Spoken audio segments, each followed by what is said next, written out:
À vous la parole, la troisième partie de cette émission. Et il me semble qu'on est déjà en ligne avec Yacine, si je ne me trompe pas. Est-ce que tu m'entends, Yacine? Oui, bonjour, je vous écoute. Salut Yacine, comment tu vas? Salut Yacine. Ça va, et vous? Eh ben, écoute, en pleine forme, de retour de vacances, donc complètement rechargé. Du coup, moi, je voulais rebondir sur le cas de Jonathan Rowe. Ouais. Je vois que les avis sont partagés dans notre communauté.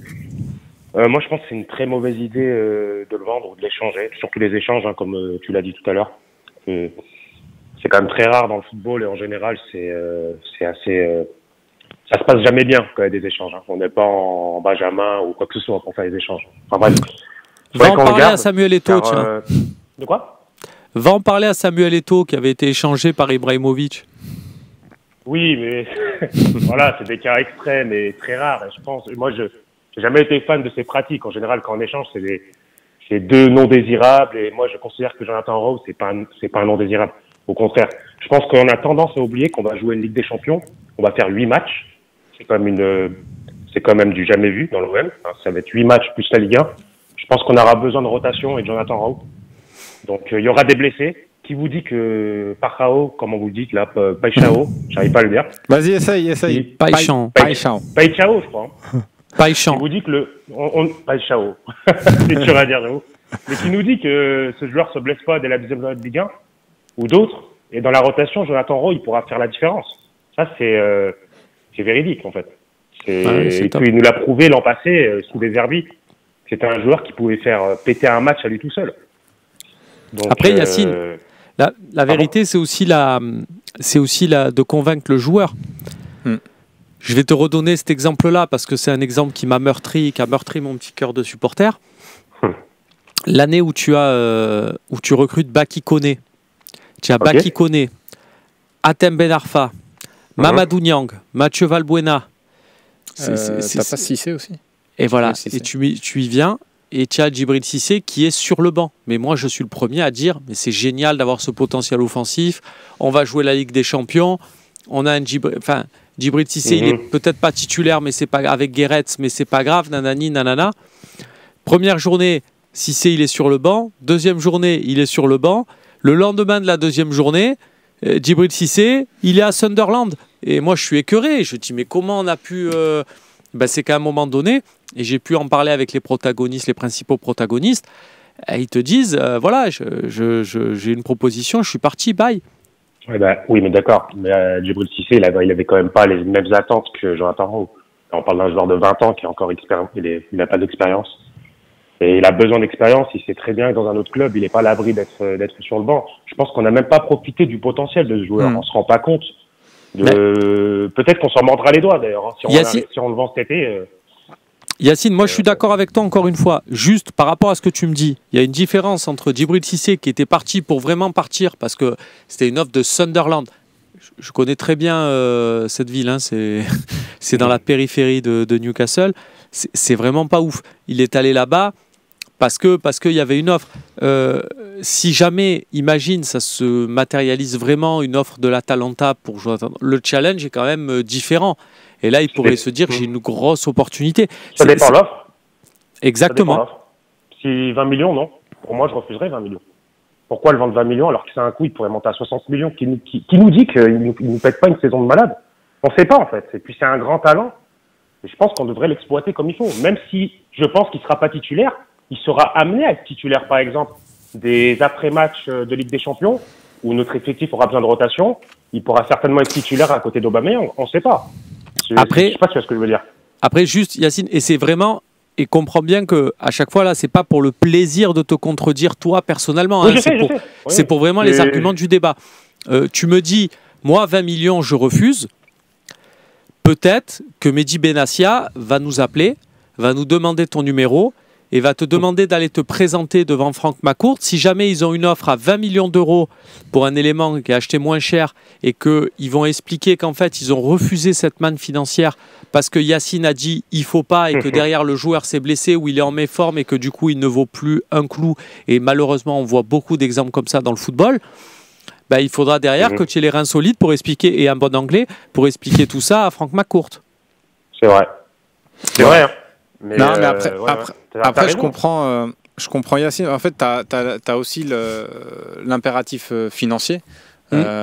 Sur ce type de deal, et tu te positionnes aussi en tant que supporter. Bien sûr. Avec ton regard de supporter, tu l'as dit pour Djibril Cissé, tu étais dégoûté parce que tu voulais le garder, parce que tu sais ce qu'il peut t'apporter, même sur le banc. Je pense que Yacine, au départ, il veut même pas le mettre forcément titulaire.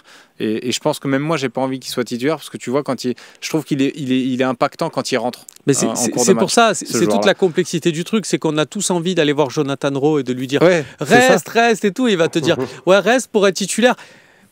C'est pas ça, mais tu comprends. T'es bien à Marseille. Mais il sera titulaire, en fait. Il sera titulaire de temps en temps. Oui, non, mais c'est sûr. Il sera pas la priorité. On n'a pas acheté un Brésilien à 35 millions pour le mettre sur le banc. C'est sûr qu'il sera titulaire, Igor. Mais Jonathan Rowe sera sûrement titulaire plusieurs fois dans l'année. Peut-être pas en Ligue des Champions, mais je pense qu'en Ligue 1, Coupe de France, on aura besoin de ce joueur. Et peut-être que lui, à son jeune âge, ça pourrait être une offre intéressante de rester et d'avoir une possibilité d'être titulaire quelques matchs. Je sais pas si tu vois ce que je veux dire. Non, mais si, complètement. Complètement, mais même je pense en plus dans l'état d'esprit, s'il affiche un meilleur état d'esprit, parce que c'est ce qui lui a fait aussi un peu défaut la saison passée, et c'est pour ça que parfois il ne jouait pas et que De Zerbi ne le faisait pas forcément jouer. S'il affiche un bon état d'esprit, il aura du temps de jeu cette saison, et plus que la saison passée même, où à un moment donné il a eu vraiment un creux où il jouait plus du tout, notamment après le match d'Auxerre, je crois, il sort à la mi-temps et on ne le revoit plus après pendant un long moment. Mais par rapport à ce que dit Yacine, moi je suis sur la même longueur d'onde une fois qu'on a passé les écueils et vraiment de l'enjeu du transfert. Moi, il y a des joueurs. Tu vois, Valentin Rongier, il quitte l'Olympique de Marseille, il a fait 6 saisons. Je l'ai vu à l'OM. Évidemment que quelque part, ça m'attriste parce que c'est un joueur et je suis fier qu'on soit représenté par ce type d'individu, en fait, en tant qu'Olympique de Marseille. Mais bon, il a fait 6 ans chez nous. Ok. Jonathan Rowe, on l'a vu une première saison, qui est pour moi une saison d'adaptation. Il finit la saison un peu en boulet de canon, parce que je le vois récupérer sa place à la fin. On repasse quand même avec une défense à 4 sur les derniers matchs et il est là. Au Havre, quand on se qualifie, il est là. Enfin, là, j'ai envie d'un Jonathan Rowe qui fait une bonne saison, une grosse saison à l'OM. Peut-être pas titulaire, c'est comme dit Yacine, peut-être avec Païchan, avec des fois il est d'un côté, il y a l'autre et tout. Ouais, bref, j'ai envie de le voir faire une bonne saison. Après 2 ans, 3 ans, s'il y a une offre qui tombe, ok, mais ça serait frustrant. Moi, comme on dit, on n'est pas là pour la comptabilité, pour faire des transferts, on est là pour aller au stade et pour vibrer avec des joueurs. Moi, il ne m'a pas encore assez donné, pas de sa faute à lui, enfin, un peu, mais c'est sa première saison. Il y aurait un goût d'inachevé. C'est ça. C'est clair. Et puis, mais ce qui peut jouer aussi en sa faveur pour avoir du temps de jeu, c'est aussi sa polyvalence. Alors, Païchan, je connais peut-être un peu moins, mais ça me semble être un joueur vraiment de côté, un joueur de couloir. Jonathan Rowe, tu vois, à l'Euro avec l'Angleterre, il rentrait beaucoup en numéro 9. Tu vois, il peut jouer à pas mal de postes, même si moi je le préfère toujours en ailier, mais je trouve qu'il peut jouer à pas mal de postes. Il y a cette polyvalence-là qui peut plaire et qui peut lui permettre d'avoir aussi beaucoup de temps de jeu la saison passée. Donc finalement, on rejoint assez ce que tu dis, Yacine, et merci beaucoup de ton appel. On a une autre personne en attente. Mais un grand plaisir d'avoir échangé avec toi et encore merci de ta venue ce matin dans l'émission, Yacine. Merci Yacine. Tiens, en attendant l'appel suivant, je vais lire un message de Bess27Bess qui me demandait de lire son message sur YouTube. Le problème, c'est aussi les salaires, il faut y penser. Il n'y a pas que l'indemnité du transfert qui compte dans le mercato, ça c'est très juste, on a tendance à l'oublier ça. D'ailleurs, généralement quand on parle des transferts, et c'est vrai qu'on se dit, par exemple l'indemnité de tel ou tel joueur, c'est pas beaucoup, donc pour l'OM ils peuvent se payer. Finalement, des fois, il y a aussi le salaire à prendre en compte. Quand je vois, par exemple, Nathan Zézé là, de Nantes, qui est parti à Neom, là, le club d'Arabie Saoudite, pour 400 000 euros par mois, alors que tu avais Villarreal qui proposait 70 000, mais le mec il passe de 70 000 par mois à 400 000 euros. Il ne peut pas refuser. Et il avait moins à Nantes, il était à 30 000, je crois. Ouais, c'est ça. Donc, après, tu comprends aussi, si tu te places...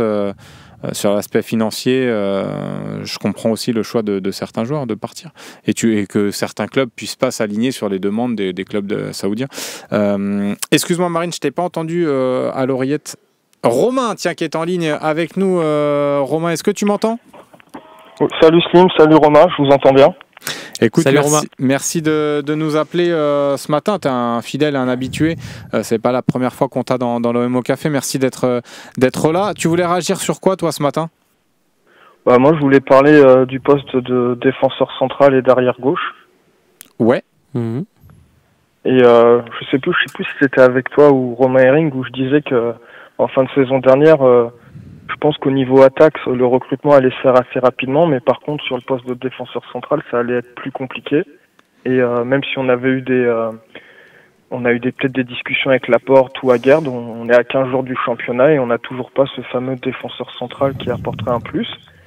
Quentin Mellin est parti et pareil, on a Ulysse Garcia, mais bon, je trouve que c'est un peu léger pour la Ligue des Champions, donc j'espère qu'on va arriver à trouver quelqu'un. Et après, moi, j'ai une idée, mais bon, je pense que je rêve un peu trop. Mais du côté du Real Madrid, il y a des joueurs qui sont mis à partir.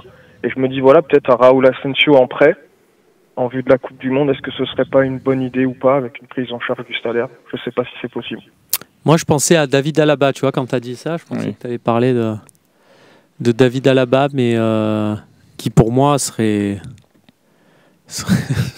Enfin, c'est un doux rêve. Mais en plus, si tu fais Alaba, le truc qui est une folie, c'est que tu peux du coup remettre Medina dans l'axe et Alaba. Enfin, du coup, mais ça serait peut-être le même profil. Aussi, ouais. C'est-à-dire un mec hybride entre latéral gauche et défenseur central gauche. Même s'il y a une part de pari, parce qu'il n'a pas retrouvé le niveau qui était le sien, on va dire, sur sa période Bayern Munich. Et je rappelle d'ailleurs que dans ce club-là, il a fréquenté un certain Mehdi Benatia, donc ça peut peut-être compter. Mais pour parler de ton idée, c'est vrai qu'il peut être intéressante avec Raúl Asensio. Je pense que on le voit en difficulté parce que la Coupe du Monde des clubs, il n'a pas été au top. Et on se dit que Xabi Alonso va peut-être partir sur autre chose. Mais je pense que dans le foot, ça va vite dans un sens comme dans l'autre. L'an dernier, tout le monde s'est dit Raúl Asensio, il a quand même, c'est la révélation derrière et compagnie. Je pense que quand tu es un joueur du Real et que tu as réussi quand même ta saison l'an dernier comme ça, c'est pas une mauvaise passe de 2 mois qui te donne envie de jeter l'éponge et de te faire partir en prêt en Ligue 1. Je pense que le mec, il a qu'une envie, c'est rester au Real. Faut être honnête, si nous, c'est notre cas, et je suis pas un grand fan du Real Madrid, mais tu joues au Real Madrid, tu as une mauvaise passe, ton premier réflexe, c'est de te dire, tu sais quoi, je vais m'accrocher pour essayer de reprendre le truc. Si tu regardes bien, il y a peu de joueurs qui battent en retraite, entre guillemets, et qui lâchent le Real. D'accord. Et sinon, sur le poste de latéral gauche, j'avais 2 idées. Il y avait Ryan Sessegnon et sinon, Kolasinac, il est en fin de contrat en 2026. Pourquoi pas un retour, quoi. Ouais, Kolasinac, moi j'aimais bien surtout dans cette défense à 3, avec Igor Tudor, c'était intéressant son rôle là ça dépendra aussi de l'animation, mais bon, je pense je serais pas forcément pour un retour de notre ami Kolasinac, même s'il nous avait rendu de bons services. Oui, voilà, dans la défense à 3, Jamal, exactement. T'as bien la vision là-dessus. Tiens, c'est la retraite à gauche, Kolasinac, nous dit Cario. Écoute, merci beaucoup, Romain, d'être venu. Sessegnon, tiens, t'en penses quoi? Il a parlé de Sessegnon. Ouais, ça pourrait être intéressant. Sessegnon, c'est celui qui était passé par Fulham et Tottenham, c'est ça? C'est ça, exactement. Ouais, on avait été en contact il y a un an, je crois, déjà avec lui. Ouais, qui est assez offensif quand même. Mais c'est un joueur offensif de formation. Ouais, je suis pas... La clé, et ça malheureusement, on ne le sait pas à notre niveau, hein, c'est dans la tête d'un joueur, surtout les joueurs anglais. Il y en a qui ne jurent que par la première ligue, il y en a qui sont capables de tenter les trucs à l'étranger, c'est plus générationnel. On voit que les plus jeunes en sont capables. Mais une fois que tu as connu des Tottenham, des Sidela, les mecs veulent plus trop bouger. Donc, ou alors s'ils viennent, et on l'a vu sur pas mal de joueurs, c'est-à-dire qu'après, ils partent et ils ont l'impression d'être un peu en retraite. J'ai lu un truc là-dessus sur une interview de Nemanja Vidic. Qui était quand même un immense joueur, je ne sais pas si vous vous en rappelez, à Manchester United, et qui avait totalement floppé derrière à l'Inter Milan. Et en fait, il expliquait qu'il il était biberonné à cette première ligue où en fait tu as l'impression qu'il n'y a que la première ligue qui existe. Et quand il est parti à l'Inter Milan, il s'est totalement relâché. En fait, c'est pas dire il a zappé des séances d'entraînement, mais il y allait avec moins d'intensité. Dans sa tête aussi, inconsciemment, il a mis du temps à le réaliser. Et en fait, il n'a rien donné du tout, quoi. Ouais, et puis après, le sport aussi de haut niveau te rattrape. Donc, mais c'est vrai que oui, Vidic, ça a fait un gros flop à l'Inter, exactement. Écoute, merci beaucoup, Romain. Voilà, tu as eu la réponse de Romain sur Ryan Sessegnon. Merci de tes propositions et merci de ton appel, surtout. Toujours un plaisir de t'avoir également. On va passer... Merci, Romain. Tiens, je crois qu'il a quitté l'appel. Il voulait, lui, absolument, Ryan Sessegnon. Ça lui a pas plu que tu lui dises ça, donc il a quitté l'appel. Non, je rigole. Il a été coupé. Merci beaucoup déjà de votre fidélité, merci d'avoir été présent avec nous dans cette émission. On a fait une bonne heure là d'émission, donc merci beaucoup, merci Romain. On va se connecter évidemment sur MyFossé1 pour faire le petit temps additionnel comme d'habitude. Vous en avez maintenant l'habitude sur le Fossé1, on fait ça, le petit rab, le temps additionnel sur MyFossé1, on se connecte, il va y avoir le petit lien qui va s'afficher dans le chat. Vous basculez directement sur MyFossé1 et puis on se fait un petit temps additionnel, 5 minutes de bonheur en plus, comme disait l'autre. Et puis voilà, merci à tous pour votre fidélité. On se retrouve vendredi avant le match contre Séville au Vélodrome pour reparler peut-être de l'accueil d'Aubameyang ce soir à 19h à Marignane. Si vous voulez l'accueillir, allez-y. Allez, ciao.